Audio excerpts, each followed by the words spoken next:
Eh, Selamat siang anak-anak di sini. Di sini pembelajaran kita kali ini kita akan membahas eh, kepemimpinan dari sosok tokoh Tan Malaka. Di mana tokoh ini termasuk tokoh yang kontroversial pada masa Orde Baru. Di sini kita akan menjelaskan bagaimana bentuk kepemimpinan dari Tan Malaka sendiri melalui karya-karya dan gerakannya pada masa kehidupannya. Kita mulai. Di mana Tan Malaka ini dikenal sebagai seorang tokoh revolusioner, tokoh republik, tokoh baru menjelaskan kenapa hal itu bisa disebut sebagai tokoh Republik Indonesia.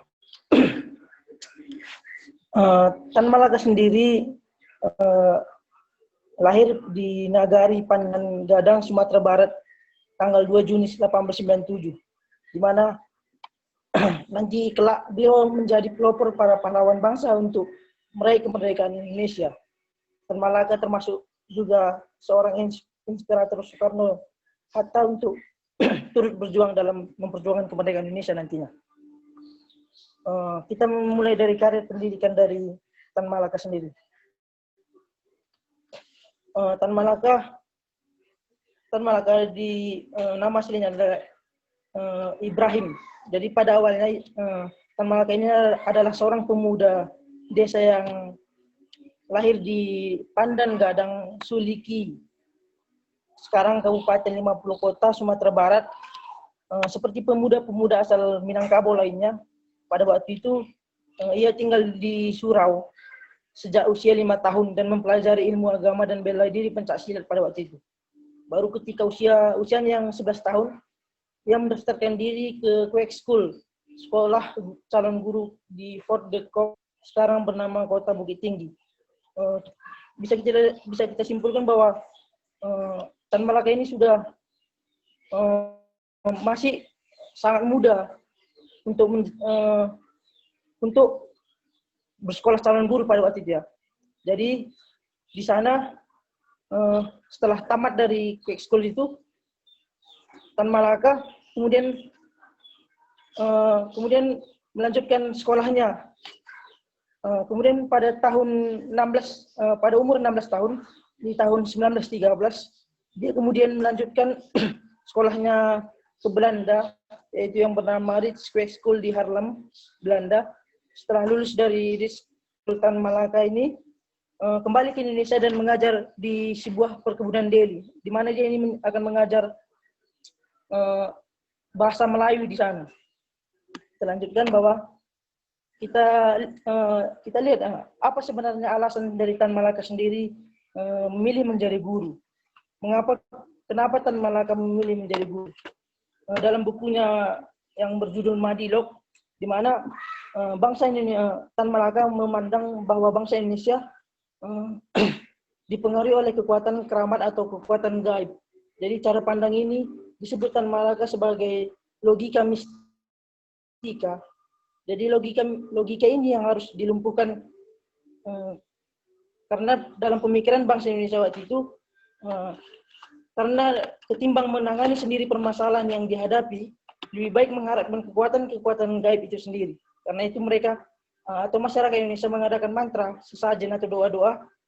Melihat kenyataan bangsanya seperti ini, Madilog memilih menjadi guru dan meluruskan pemikiran-pemikiran yang rasional dan memberikan pemikiran-pemikiran rasional kepada masyarakat Indonesia.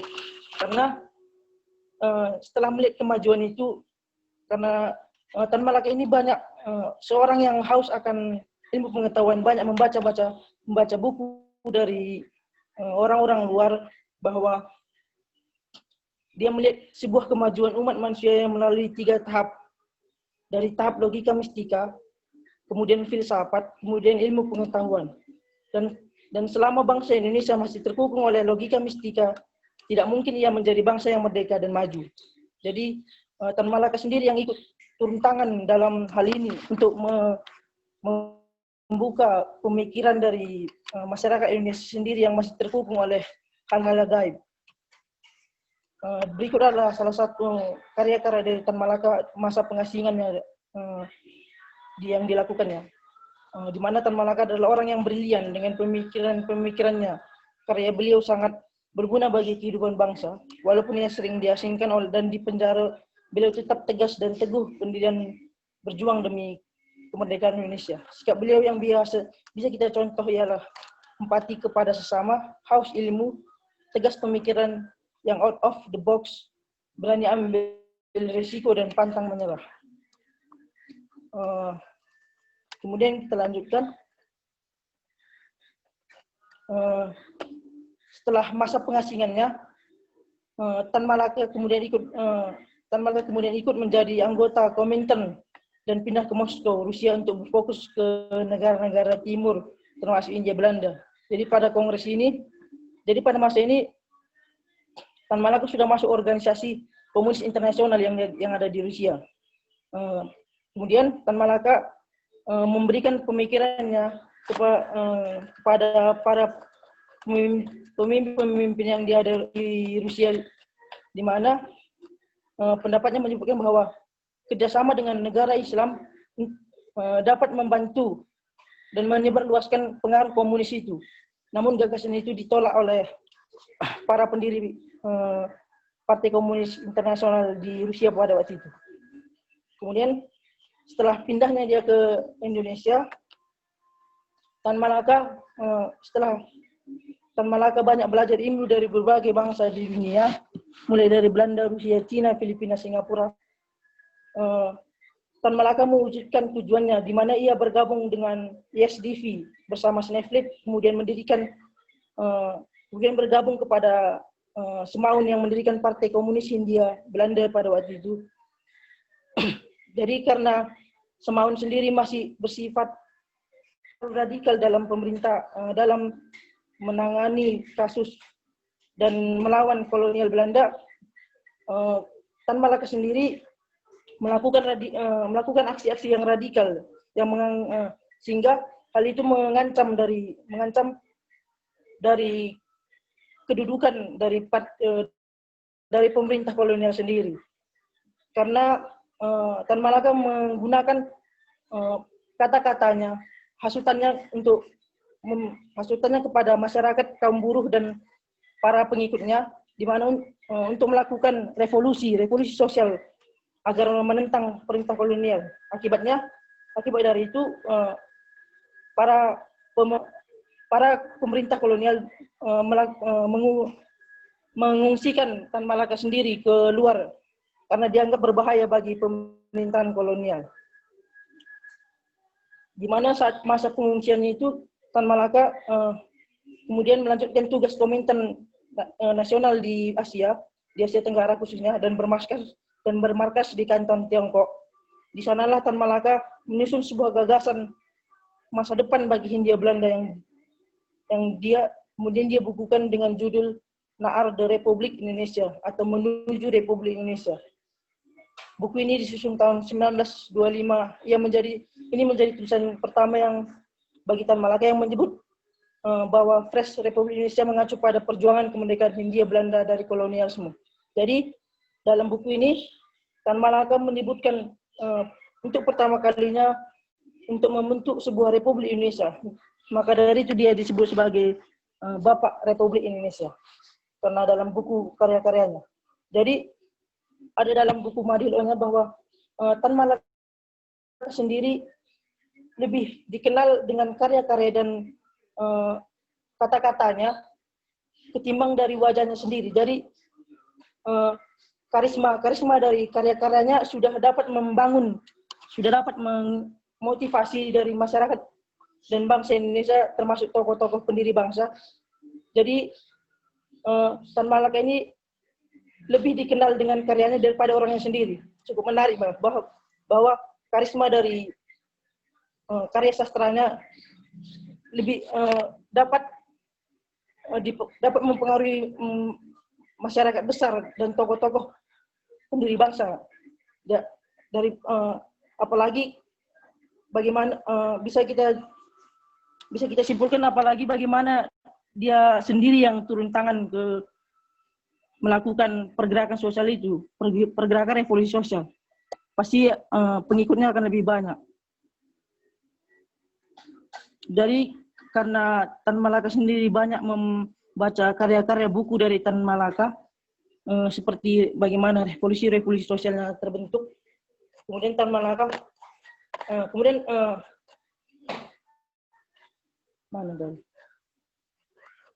Tan Malaka, kemudian Soekarno melakukan pertemuan rahasia kepada Tan Malaka, di mana saat itu Bung Karno mendapati informasi mengenai soal keberadaan Tan Malaka di Jakarta. Bung Karno lantas menugaskan sekretaris pribadinya, Sayuti Melik, untuk mencari Tan Malaka dan mempertemukannya dengan Bung Karno. Saat itu Bung Karno dalam buku Tan Malaka Gerakan Kiri dan Revolusi Indonesia, karya Hari Epos, pertemuan antara Tan Malaka dengan Bung Karno terjadi pada 9 September. Pertemuan ini terjadi di rumah kediaman dokter pribadi Soekarno di Jalan Keramat Raya nomor 82 Jakarta. Pertemuan ini digelar secara rahasia sebab saat itu polisi rahasia Jepang sudah mengetahui jejak rekam Tan Malaka. Karena tidak tahunya rupa dari Tan Malaka sendiri, sulit untuk menangkap Tan Malaka. Kemudian pada pertemuan antara Bapak Republik Indonesia dengan sang proklamator pun kemudian berlangsung. Bung Karno menanyakan sejumlah hal mengenai pemikiran Tan Malaka dalam buku-bukunya seperti aksi yang berpengaruh pada pemikiran politik Soekarno. Di sini kita jelaskan, di sini bisa kita simpulkan bahwa bahwa Soekarno termotivasi dengan karya-karya dari Tan Malaka sendiri.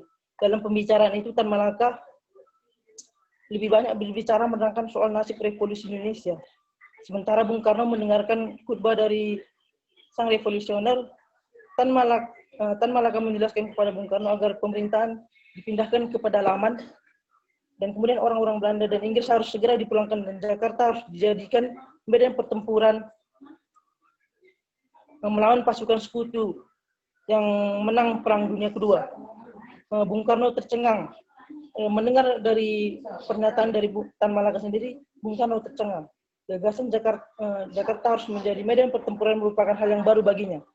Kemudian Tan Malaka setelah percakapan itu, Soekarno mengatakan bahwa kalau saya tiada berdaya lagi, maka kelak pimpinan revolusi akan saya serahkan kepada saudara. Bisa kita simpulkan bahwa Soekarno hanya dengan kata-kata Tan Malaka sendiri dan pemikirannya, Soekarno sudah percaya bahwa walaupun nanti Soekarno tertangkap, pemimpinan yang dia berikan kepada Tan Malaka pasti akan sukses dia laksanakan, karena dengan kata-kata dan pemikiran dari Tan Malaka sendiri, Soekarno sudah sangat percaya kepada Tan Malaka. Kita lanjut bahwa disebut dalam perjuangannya, Tan Malaka mengatakan bahwa Indonesia harus merdeka 100%. Jadi mengapa disebut begitu? Disebut sebagai Dwi Tunggal. Kedua tokoh ini, pemikiran dari Sudirman dan Jenderal Sudirman dan Tan Malaka adalah sama, di mana disebut mereka adalah sebagai Dwi Tunggal. Kedua tokoh ini memiliki urat dan akar di kalangan pemuda radikal, di mana Sudirman sebagai seorang mantan tentara peta dan Tan Malaka yang pernah ikut Romusa. Keduanya dikenal dekat, bahkan sama-sama memiliki prinsip dan visi bahwa mereka merdeka harus 100%. Maka dari itu, alasan itulah mengapa Tan Malaka selalu mengkritik pemerintah Indonesia yang melakukan perundingan, karena berunding berarti tidak merdeka 100%. Di mana dalam ucapan Tan Malaka, ia pernah bilang dari jenderal sendiri, dia pernah mengutip dari kata-kata jenderal sendiri bahwa lebih baik kita dibom atau mengkup daripada merdeka kurang dari 100%.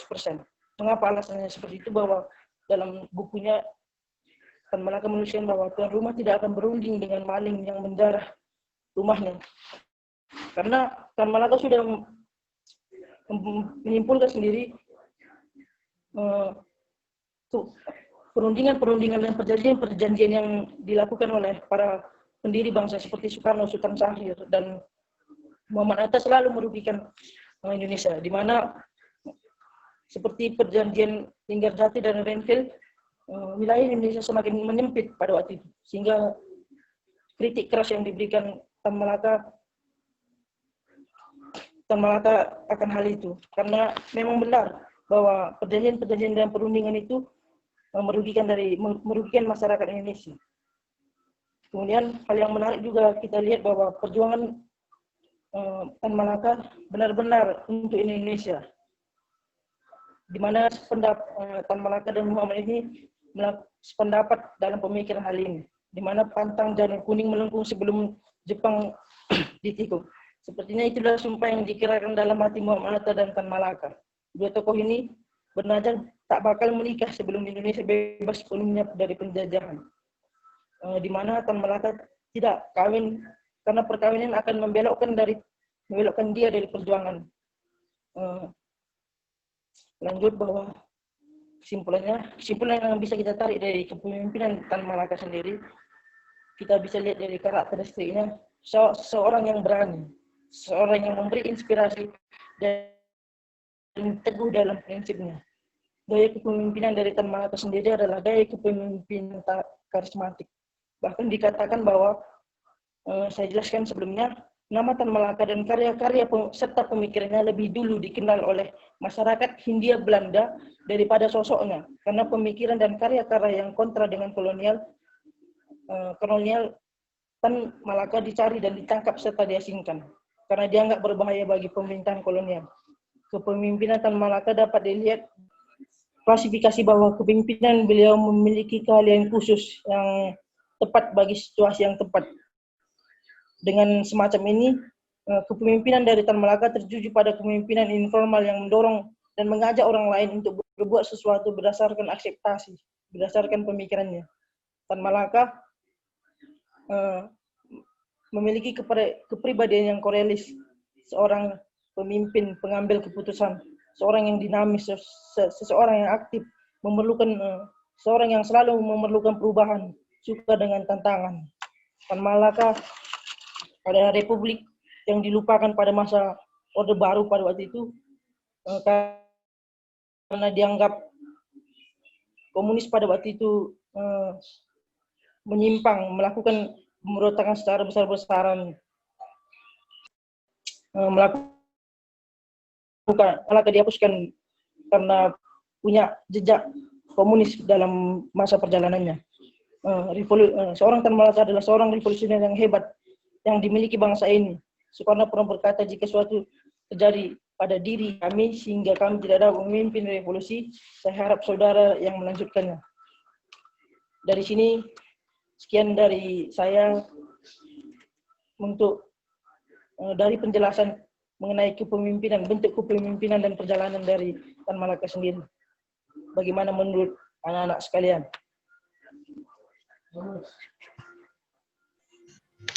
Pak, izin bertanya, Pak. Oh, oke. Silakan Siti. Jadi kan Pak, ada beberapa sumber yang saya baca bahwa Tan Malaka ini separuh hidupnya itu jadi buronan. Nah, coba Bapak jelaskan kenapa Tan Malaka itu dijadikan buronan, Pak. Kenapa dia jadi buronan gitu? Oh, terima okay, kasih, baik. Pak. Pak, izin bertanya, Pak. Tadi kan Bapak jelaskan mengenai Tan Malaka itu, dia itu kan sebagai pelopor dari gerakan pahlawan-pahlawan untuk menuju kemerdekaan. Udah gitu ada prinsip dia bahwa Indonesia itu harus merdeka 100%. Padahal awalnya itu, dia itu kan membangkitkan semangat itu karena memang orang Indonesia itu percaya sama hal-hal mistis. Nah, kenapa selanjutnya pada masa Orde Baru namanya itu dihapuskan? Karena isu yang didengar bahwa dia terlibat dalam komunis. Apakah itu benar? Apakah itu benar, Pak? Saya kurang paham pada bagian itu. Terima kasih. Apa ada lagi yang ingin bertanya? Pak Guru, izin tanya. Silakan Nurul. Jadi kan Pak, pertanyaan saya, bagaimana sih untuk kepemimpinan sosok Tan Malaka ini? Waktu dia kan pernah mendirikan Partai Murba, Pak. Gimana dia cara mengatur para anggota-anggotanya itu, Pak? Terima kasih. Oke, baik. Saya akan jawab pertanyaan dari Siti Hidayah tadi. Pertanyaannya tadi mengenai sepanjang atau separuh dari hidupnya Tan Malaka dijalankan dalam bentuk pengasingan atau ya bentuk pengasingan seperti itu ya di Siti. Ya, bisa seperti itu, Pak. Oke. Karena Tan Malaka sendiri orang yang haus ilmu, jadi dia membaca buku-buku mengenai pemikiran-pemikiran Barat, ideologi Barat, bagaimana caranya untuk mengentaskan bentuk kolonialisasi ini, bentuk penjajahan ini. Jadi dia temukan pemikiran dari Karl Marx, di mana sehingga pemikiran Karl Marx ini dia ikuti, dia baca, kemudian ketemu ideologi komunis yang dia memang tepat bagi dirinya untuk melakukan perlawanan, mewujudkan cita-citanya untuk membebaskan masyarakat Indonesia atau bangsa Indonesia menuju kemerdekaannya. Sehingga dia belajar di sekolah Questur pada usia 11 tahun. Kemudian lanjut ke Belanda. Dari Belanda ini dia memulai karirnya. Dia masuk ke dalam organisasi komunis internasional di Moskow. Terus itu melanjutkan tugasnya yang diberikan pimpinan pusat komunis untuk menyebarkan pengaruhnya ke dalam Asia Tenggara. Kemudian setelah mengetahui bahwa Sneflik dan tokoh-tokoh lainnya seperti Semaun mendirikan Partai Komunis India, kemudian dia bergabung. Setelah itu dia mengajak masyarakat bawah khusus buruh dan tani untuk melakukan revolusi sosial untuk melawan kolonialis Belanda, untuk melawan pemerintah kolonial Belanda agar masyarakat Indonesia ini tidak dijajah terus menerus, tidak dikuras tenaganya terus menerus secara besar. Jadi karena dianggap sebagai ancaman besar, karena dianggap sebagai provokator besar, jadi pemerintahan kolonial ini, pemerintah kolonial atau gubernur kolonial ini memberikan perintah untuk menangkap Tan Malaka sendiri, dan kemudian Tan Malaka ditangkap dan diasingkan keluar karena dianggap berbahaya bagi pemerintah kolonial Belanda. Jadi pada masa itu Tan Malaka selalu dikejar atau ditangkap. Berulang kali dia dimasuk penjara karena dianggap sebagai orang yang radikal dalam pemikirannya. Karena kan diketahui bahwa Belanda ini adalah bagian dari sekutu pada Perang Dunia Pertama, pada blok sekutu. Jadi Inggris dan sekutu lainnya juga menjadikan Tan Malaka ini sebagai orang atau pelaku incaran agar pengaruh komunis ini tidak menyebar luas, karena diketahui kan para Belanda dan Amerika serta Inggris ini punya prinsip atau pengaruh atau ideologi liberal. Secara kan hal itu bertentangan. Jadi sepanjang hidupnya dilakukan Tan Malaka ini adalah terus berlari, terus sembunyi dalam pengasingan agar tidak tertangkap gitu. Bagaimana menurut Siti? Saya akan menjawab pertanyaan dari Nurul. Bagaimana bentuk kepemimpinan dari Tan Malaka sendiri setelah mendirikan Partai Murba? Jadi kan Partai Murba ini dia mendirikan Partai Murba ini pada masa pengasingannya, sehingga untuk menjalankan kepemimpinan ini dia melakukan kerjasama kepada kawan-kawannya yang sebelumnya bagian anggota dari PKI atau Partai Komunis Hindia Belanda pada waktu itu, karena dianggap radikal pemerintah kolonial membubarkan Partai Komunis Hindia Belanda yang didirikan oleh Semau, namun dipimpin oleh Tan Malaka. Jadi Partai Murba sendiri diatur dari bukan dari diatur dari masa pengasingannya, dilakukan hubungan dengan kontak surat oleh teman-temannya kepada teman-temannya untuk melakukan tugas atau rencana-rencana pada partai yang didirikan ini atau Partai Murba ini. Jadi bentuk kepemimpinan Tan Malaka sendiri lebih ke mengatur dalam bentuk surat itu seperti bentuk kepemimpinan atau lebih tepatnya manajemen. Jadi bentuk kepemimpinan dari Tan Malaka pada Partai Murba ini memanajemen atau mengatur semua sistem yang dilaksanakan dari Partai Murba ini. Dia serahkan tanggung jawabnya kepada teman-teman yang berada di kepada mantan-mantan anggota PKI pada waktu itu. Jadi melalui surat, sebenarnya bentuk kepemimpinan tidak ada, hanya mengatur melalui surat yang diberikan kepada teman-temannya untuk mengurus Partai Murba itu. Sebenarnya gitu. Hanya mengatur dia. Karena dalam bentuk masa pengasingan itu, Tan Malaka tidak boleh diketahui. Dia secara sembunyi-sembunyi, jadi mengirim pesan itu pun pesan yang sangat rahasia yang diberikan kepada teman-temannya. Jadi, bagaimana? Kan? Jadi kan yang mengatur secara langsung, kalau Tan Malaka ini mengatur secara tak langsung, sedangkan yang mengatur secara langsung itu para bawah-bawahannya ya, anggota-anggotanya ya. Iya benar. Jadi ya. Pak Guru, kenapa? Saya akan menjawab pertanyaan dari Winnie Nasulisha Pohan. Mengapa Tan Malaka dihapus pada masa Orde Baru ini? Jadi kita lihat tidak sebaliknya dari belakang bahwa pada waktu itu PKI sudah melakukan pemberontakan pada tahun 65. Jadi PKI ini dianggap melakukan pemberontakan atau melakukan pengkhianatan kepada negara, sehingga dilakukan sebuah kebijakan untuk menghabisi atau menghilangkan partai komunis ini beserta dengan antek-anteknya, beserta dengan anggotanya. Jadi karena masalah itu pada masa pemerintahan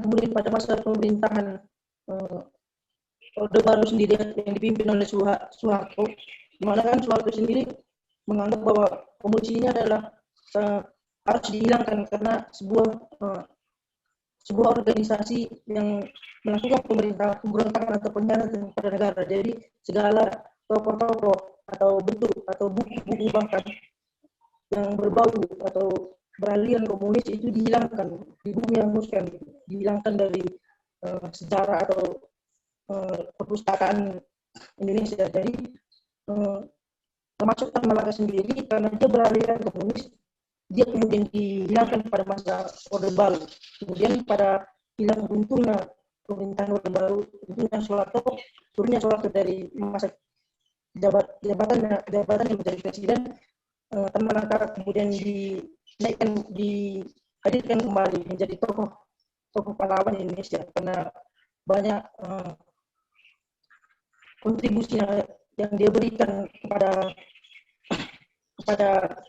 perjuangan kemerdekaan Indonesia melalui karya-karyanya. Jadi bisa saya simpulkan bahwa Tan Malaka sendiri seorang pejuang yang bergerak di balik layar untuk memperjuangkan kemerdekaan Indonesia.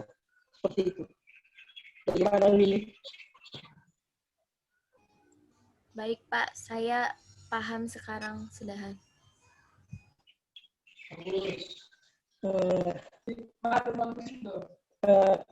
Baiklah, saya akan tutup pembelajaran kita kali ini mengenai kepemimpinan dari sosok Tan Malaka. Selamat siang anak-anak.